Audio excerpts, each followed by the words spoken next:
Saudara, pemberian izin ke ormas keagamaan untuk mengelola tambang batubara menuai kontroversi. Persoalan keraguan kompetensi jadi salah satu hal yang disoroti. Kompas Bisnis sudah bersama dengan Hendra Sinadia, Direktur Eksekutif Indonesia Mining Association. Selamat pagi Pak Hendra.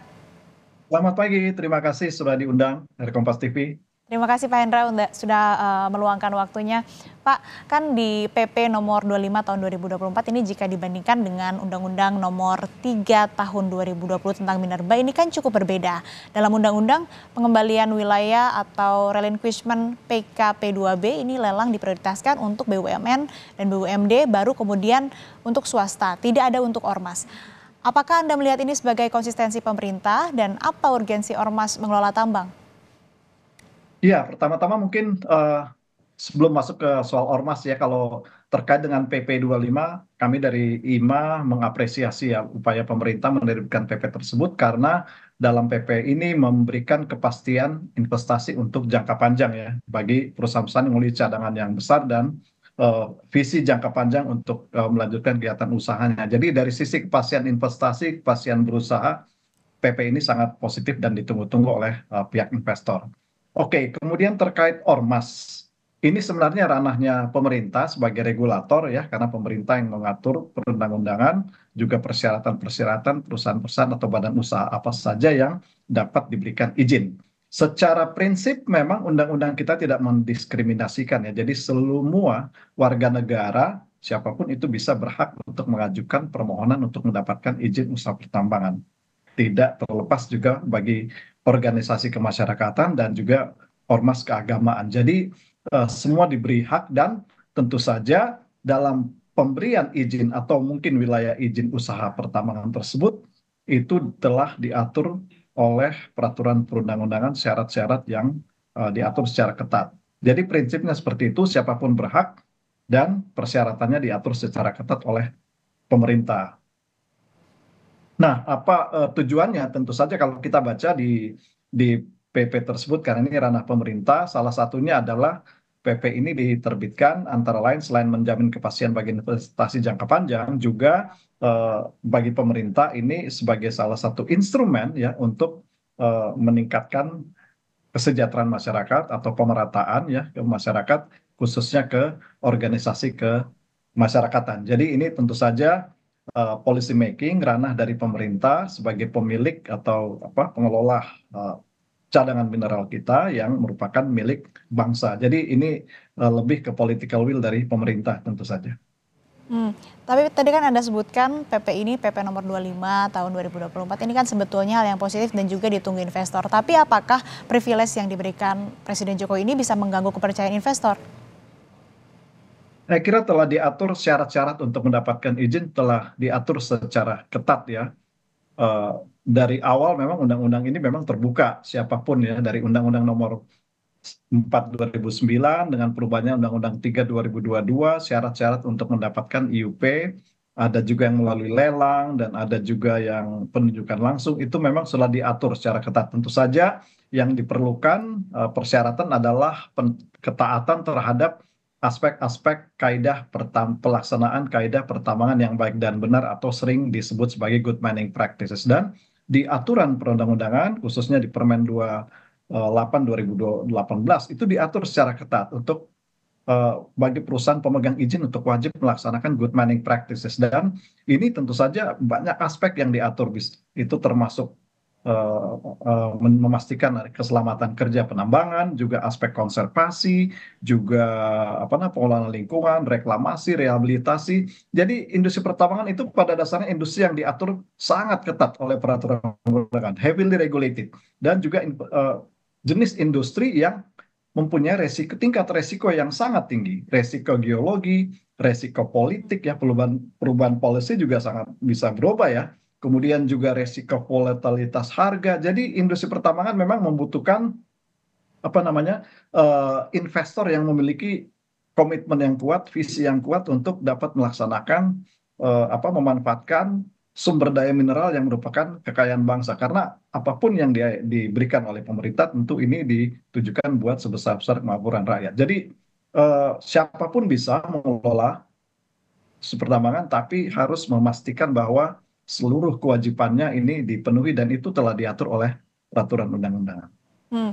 Pak, koreksi kami jika keliru. Ini kan Cina, Australia, India, Rusia, dan produsen batubara dunia ini hanya pakai dua skema, dikelola negara atau dikelola swasta. Nah, sebenarnya bagaimana praktek lazim pengelolaan tambang batubara di dunia? Apakah ada yang melibatkan ormas? Kami belum tahu ya di negara lain ya yang di apakah ada skema sejenis di negara lain, tapi pada dasarnya memang benar ada dua ya, pemerintah dan swasta siapapun bisa ya dalam kepemilikan dari satu perseroan terbatas misalnya atau bentuk-bentuk usaha yang lain, siapapun bisa termasuk organisasi kemasyarakatan ormas keagamaan juga bisa memiliki saham di satu PT yang bukan hanya melaksanakan kegiatan usaha pertambangan, tapi di kegiatan jenis industri lain. Nah, dalam konteks hidup pertambangan, tentunya bisa-bisa saja dalam satu PT yang akan mengelola atau mengajukan permohonan untuk uh, lelang misalnya untuk WUPK tertentu, dalam struktur kepemilikan sahamnya itu dimiliki oleh ormas dalam hal ini. Nah, tentu saja PT atau yang dimiliki sebagian besar sahamnya oleh ormas dalam mengajukan permohonan itu tentu saja harus memastikan bahwa persyaratan-persyaratan itu dipenuhi. Antara lain ya, seperti yang diatur undang-undang, antara lain kemampuan finansial, kemampuan teknisnya, ini benar-benar harus dipastikan. Dan pemerintah sebagai regulator dalam memberikan izin ya, itu tentu harus mematuhi syarat-syarat yang telah diatur oleh perundang-undangan. Jadi PT siapapun bisa memiliki sahamnya dan bisa mengajukan untuk izin, tetapi sepanjang memenuhi persyaratan yang telah diatur. Baik. Pak, boleh singkat saja Pak, apakah ormas ini cukup kompeten untuk mengelola atau punya kapasitas untuk menunjuk sebuah badan pengelola?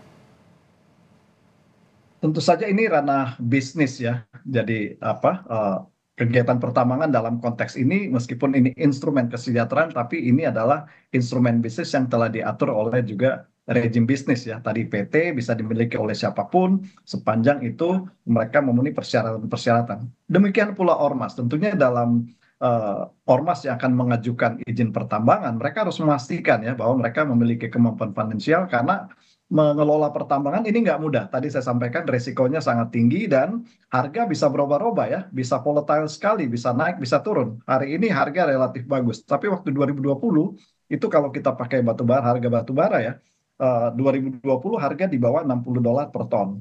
2022 harga di atas $300 per ton.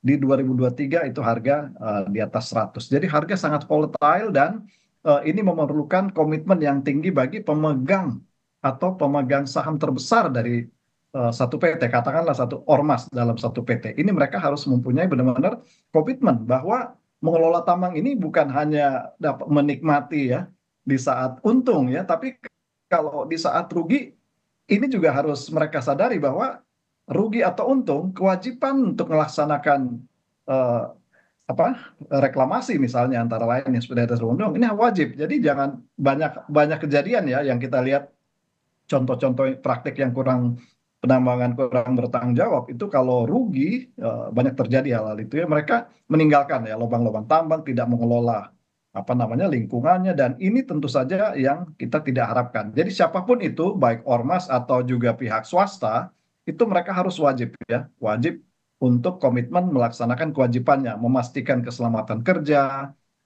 melakukan reklamasi rehabilitasi juga kewajiban ke masyarakat ya pengelolaan pengembangan masyarakat itu diatur yang sangat-sangat ketat very rigid ya jadi industri pertambangan memerlukan kompetensi yang tinggi tentu saja. Nah asumsi kami tentu saja bagi pihak ormas yang diberi prioritas pasti mempertimbangkan dalam mengajukan permohonan ini mereka memastikan aspek-aspek tersebut bisa terpenuhi. Ya Pak, yang jadi sorotan ini memang bukan siapanya, siapa saja termasuk yang mungkin sudah diatur dalam peraturan pemerintah ataupun juga dalam undang-undang ini bisa mengelola pertambangan. Tapi yang harus digarisbawahi adalah bagaimana kemudian bisa berkomitmen untuk memenuhi kewajiban, utamanya dalam mengelola pertambangan ini baik itu reklamasi, rehabilitasi, karena mengelola tambang ini bukan hal yang mudah. Sehingga memang siapapun yang nantinya memang diberikan privilege untuk bisa mengelola tambang, tidak hanya ormas keagamaan, kalaupun ada tambahan pihak-pihak lain yang bisa mengelola, ini harapannya semoga bisa melakukan atau komitmen untuk memenuhi kewajibannya. Terima kasih Bapak Hendra Sinadia, Direktur Eksekutif Indonesian Mining Association telah bergabung bersama kami di Kompas Bisnis. Sehat selalu Pak.